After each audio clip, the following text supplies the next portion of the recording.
Good afternoon, Packers fans. Aaron Negler here with your Packers Daily Chat, coming to you live on the Cheesehead TV social channels. It is Thursday. We are officially a week away from the NFL Draft.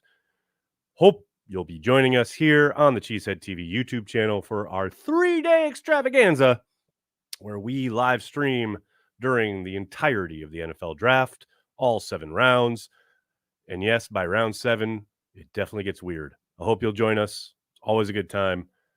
Really looking forward to it. And that gives you a week to pick yourself up a copy of the 2023 Pro Football Draft Guide, available now from Cheesehead TV. You'll find a link to purchase one in the description of this video. Hope you'll do so. Thank you to everybody who already has. As I say pretty much every day here, I'm kind of blown away by the work that everyone does on the guide, but then the response to the guide. I still get emails. We released it weeks ago, and I still get emails from people complimenting it, giving a shout out to everyone who worked so hard on it. Really appreciate the response, especially for something that I had so little to do with. It's great. I know I'm kind of the forward-facing part of Cheesehead TV, but all the work on that draft guide is done by lots of great people who are just really passionate about what they do. They're big-time Packers fans, and it's just great to see their work get appreciated the way that it is. Hello to everybody in the comment section. Good to see everybody already mixing it up about the title of this chat today. I mean, let Jaire cook. It was so frustrating going back and rewatching the season, especially the first part of the season. On offense, it was the offensive line that made me throw things.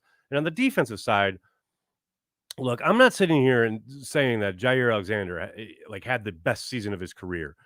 There's certainly games where you can point to and think, okay, even if he were playing man, like he got caught peeking inside, maybe wasn't ready at the snap of the ball, you can pick apart little parts of his game. Certainly, there are reps where quarterbacks seemingly were not afraid to go after him, blah, blah, blah, blah, blah. Can talk about all that. He's still one of the best corners in the game. There is zero doubt about that. And the amount of times this defense refused to utilize his skills, and really kind of across the board with these corners, is unbelievably frustrating. And speaking of the draft guide, I know I've talked about Dara's piece on Joe Barry once before, but I was going back and I was rereading all the features in the draft guide, but this jumped out to me, something that, it's one of those kind of eye test things that you're thinking, it really feels like this. And then you go back and you crunch the numbers as Dara did, and it stands to, it holds up when analyzed by the fact that the Packers played precious little cover one last year, where they have a single high safety and guys playing man underneath. But when they did, they ranked second in the PFF ranks as far as coverage goes, really limiting teams, trying to push the ball downfield, trying to get first downs, etc. And I don't think that's a mystery. You're letting those guys compete, starting with Jaire, letting them get up in the grill of these wide receivers, letting them compete physically and athletically. Sometimes, are you going to get burned? Yes, of course you are. It's the NFL. Everything's set up for the offense. I understand the trepidation when it comes to not wanting to, lean too much into it. But man, teams like the Kansas City Chiefs went on to win a damn Super Bowl, by the way, starting mostly rookies in the secondary, playing a vast amount more of man coverage because they trusted their players. The Packers paid all this money to Jaire Alexander, all this money to Rasul Douglas, and then make them play cover 3 and cover 4? What the hell are they doing? That makes zero sense to me.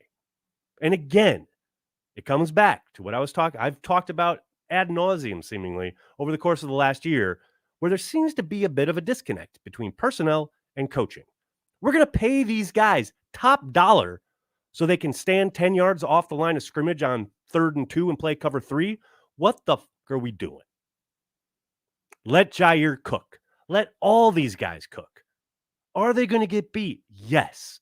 I'd much rather have them get beat while competing rather than tying their hands behind their backs because you're playing cover 4 or cover 3. I just let them play 2-man. Let them play cover 1. I am begging you from the depths of my soul. Maybe we'll see more of it this year, although I tend to doubt it. We shall see. All right. Just needed to get that off my chest. Like I said, I was doing the rewatch of the season, and it was driving me fucking insane. Insane. Hello, everybody in the comments. Good to see you. Big B is here. What's up, Big B? Good to see you. Sam, thanks for the super chat. How much validity do you put on Rodgers to Titans? Not much. I don't think there's a whole lot of fire there underneath that smoke. I think all of this stuff, whether it's the Titans, whether it's the 49ers, I don't think anything of it at all until after the draft. If the draft comes and goes and there's no deal between the Jets and Packers, then all bets are off. Then I think we'll start to hear some serious rumblings from other teams. But until the draft is over, I don't buy any of it.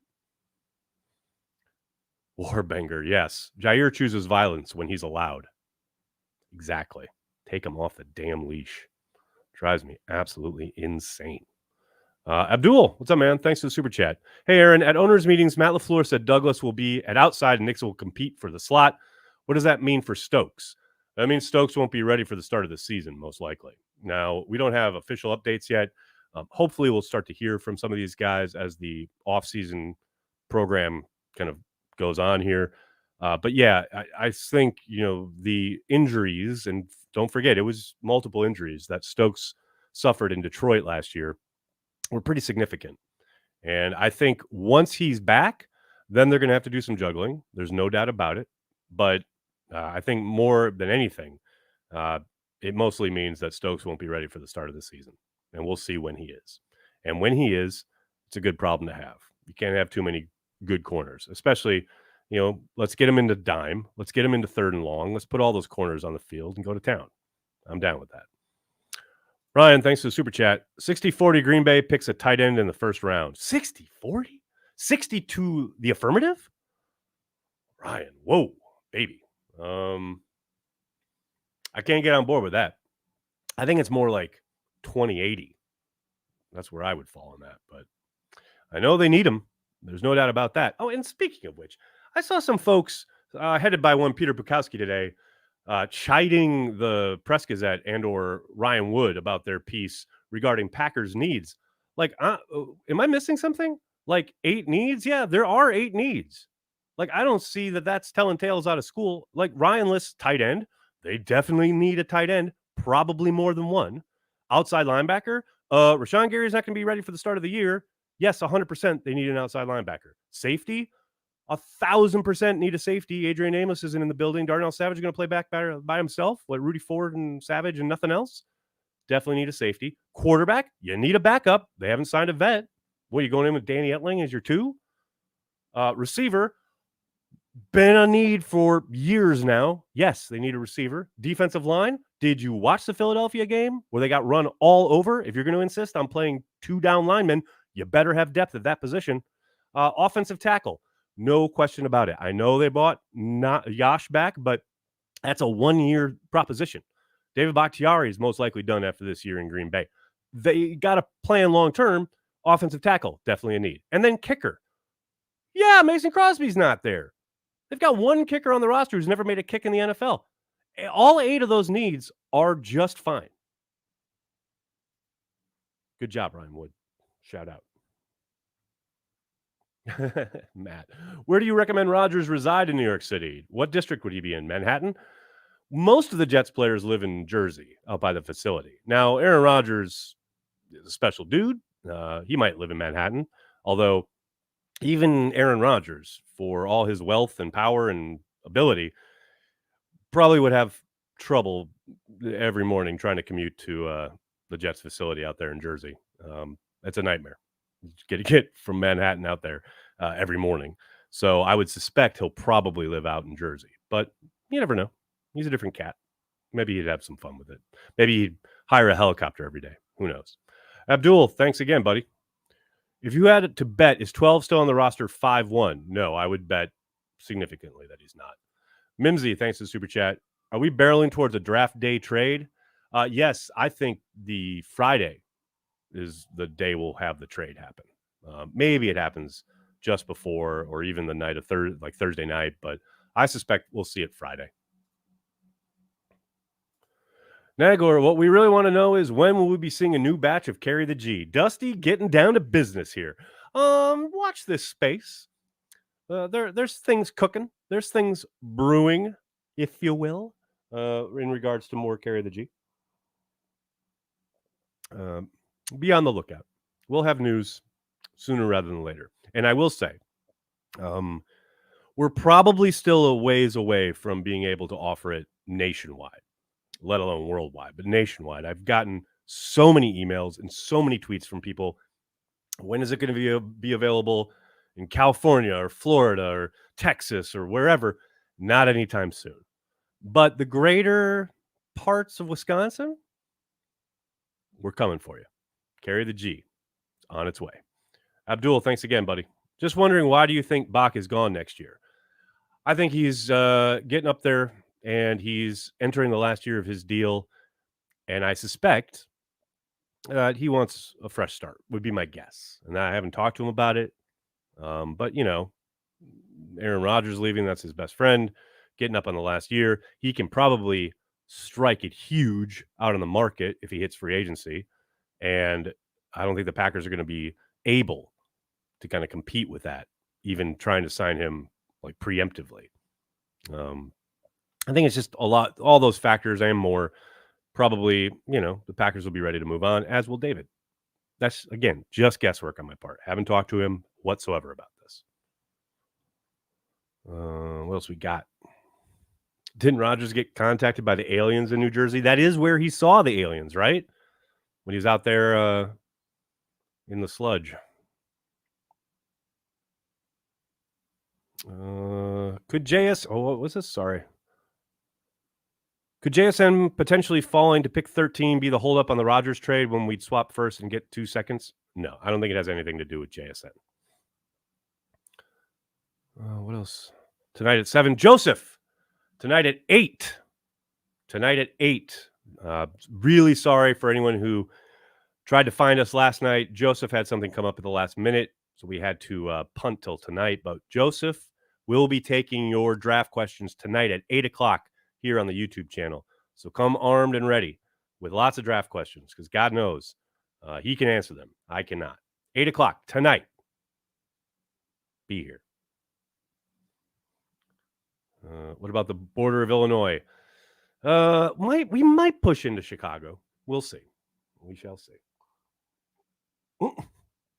Tony Mandrich at the draft party, Nags. That's a negative, Ghost Rider. There will no be Tony Mandrich at the draft party. However, there will be Kenny Clark. There will be David Bakhtiari. There will be John Kuhn. And maybe a few others. So it's going to be a good time. Rodgers had some struggles in the playoffs, San Francisco, but keep in mind, Bostic and Kevin King each basically Bill Bucknered him, the Packers, from 2 more Super Bowls. Yeah, I mean, you can't say anything about the Bostic thing. No doubt about it. I will say, though, Rodgers also had 3 cracks at the end zone inside the 10-yard line against the Tampa Bay Buccaneers and came up short. Despite the whole Kevin King thing, So it's a tough one.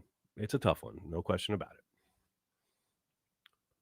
What round would Wes Hod be drafted in? Andy Herman? I think those are all undrafted free agents. I don't think there's any question there. Our happy hours recorded. Haven't been able to make them, but would love to see the discussion. I did when we first started, but I don't know. It feels better if it's just kind of lost in time, so to speak. It's just a place where people can chat freely and not have to worry about something getting cut up and repeated and put on the internet, blah, blah, blah. And I'm not talking about me, because I could give a shit, but everybody who comes to the happy hour, they're not content creators. They're just fans who want to talk. And so I don't know. I've shied away from it for that reason. And plus, I think it makes it a little bit more special if it's a live event and it's not being recorded. That means you got to kind of, hopefully work a little bit to get there. I understand scheduling doesn't always work out. I try during the off season, especially, to kind of hop the days a little bit throughout the week, just so it's not always the same. So that if like you have something every Tuesday or whatever, maybe there's a Wednesday or a Thursday you can join. Chances there are absolutely no changes to the secondary personnel for next season. Pretty minimal, Sly. I mean, Adrian Amos isn't going to be there, so that alone means that, yeah, there's probably going to be some changes. Now, if you mean there's no new bodies, like as far as the depth chart goes, behind Amos, etc. I mean, there's a chance, but I will be very surprised if they come out of this draft without a safety. Um, and there's even the possibility they might take another corner. Can never have too many. We shall see. Oz caught asleep on day 3 over under 4.5 times. Joey, that feels low. I'm going to take the over on that. What else we got? Thank Lombardi. We don't have to wait all offseason next year for someone to make up his mind. I mean, who knows, right? Even with the trade to the Jets, maybe the conditional pick will depend on Aaron Rodgers coming back, and we'll all be sitting here going, is he coming back or isn't he? Are we getting this draft pick or not? I don't think we're going to be out of the business of Aaron Rodgers' decision-making for a while yet. Reese, do I have any info on the Packers' new hire? Are you talking about Coleman, who they just hired? He was a 5-year NFL vet and the first legally deaf offensive NFL player in the history of the league, which is pretty damn impressive. He was a fullback, probably best known in Seattle. And from everything I've heard, a really impressive dude. I've never met him, but he sounds amazing. Have I picked a player I absolutely want to see the Packers draft yet? No, because I hate that feeling of I really got to have that guy and then they don't take him. And it happens every year around Packers Twitter. And I have learned my lesson. As I've said, and longtime viewers know, the Kenny Clark pick is what did it for me because I wanted Miles Jack in the worst way. And I was so upset by the Kenny Clark pick. And now he's one of my favorite players of all time. So what are you going to do? Oh, here we go. Jack, if we take an edge at 15, would you rather Miles Murphy or Nolan Smith? Love both of those players, but give me Miles Murphy. And I know people are talking about his 40, getting him out of the possibility there at 15, but if he's there, I love that. I love that pick. Can Father Time really catch up to Rodgers if he's not a father? Ooh, hey, now there you go. Hey. Father Time is everybody's father, though, so that'll do it. Do I like the movie Draft Day? No. I hated that movie with the power of 1,000 suns the first time I ever saw it. I despise that film. And I understand it's become a bit of a tradition for people to watch it around this time of year, kind of like you watch bad Christmas movies when it's Christmas time. I understand it. I get it. Have your fun. I'll never watch that fucking movie again. It is so god-awful. Next, I've had this reoccurring thought that the Packers and Jets are going to swap first-round picks, and we will get one of their seconds. No way we can let them draft ahead of us, right? Oh, Kyle, I don't know. If anyone is following me on Twitter, you'll see the development this afternoon would suggest that that's probably not going to happen, which is that the NFL announced that the Jets have a Make-A-Wish kid announcing pick 13 for the New York Jets. Now, yes, does that mean that that's an untradeable pick or it's going to go so they can't swap? No, of course they can still.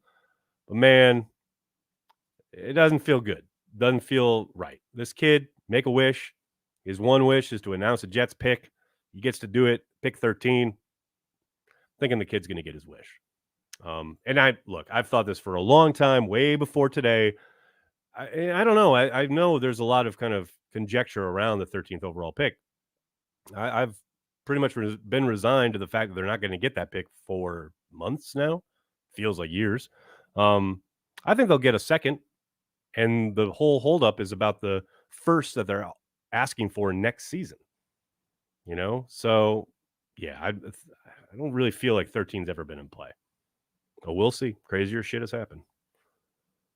Abdul, thanks, buddy. Do you see Rasheed Walker, Caleb Jones as a future offensive tackle? Walker, that's tough. I got to see some more in camp because essentially once training camp gets done, it's like you never see these guys again. Caleb is kind of the same, but I will say with Caleb Jones, he's intriguing. I mean, yeah, he's a mountain of a man. It's hard to miss him. He's such an kind of outlier as far as his size goes, right? But I did see a little something there last year, especially in preseason. I thought he held up really well. I thought he looked really good in those preseason games. But we'll see. Sometimes guys flash and then they don't pick up where they left off. They kind of just become a guy or whatever. But I'm intrigued. I don't know. I'm not going to sit here and tell you that I know for sure he's going to sink or swim. But hey, the Packers kept Josh Nijman around for 2.5 years before he got his shot. Caleb keeps showing stuff. Maybe they do the same there. You never know. You never know. The odds are long, but you never know. I would way rather the next year first. I mean, yeah, I hear you. I mean, I wouldn't mind pick 13, but yeah, I think the next year's first is probably much more realistic. All right, buddy, I'm going to have to get going. I can't thank you enough for hanging out and talking Packers each and every day, Monday through Friday, right here on the Cheesehead TV social channels. Please do me a monster favor. Hit like, hit subscribe. Mimsy, last second super chat. What's up? What do you drink pairings by draft round? Beer, beer, beer, beer, beer, whiskey. That would be the one. Please join me tonight, 8:00 with Joseph answering your draft questions. Hope to see you there. Otherwise, have a great night. I'll talk to you tomorrow. Go Pack Go.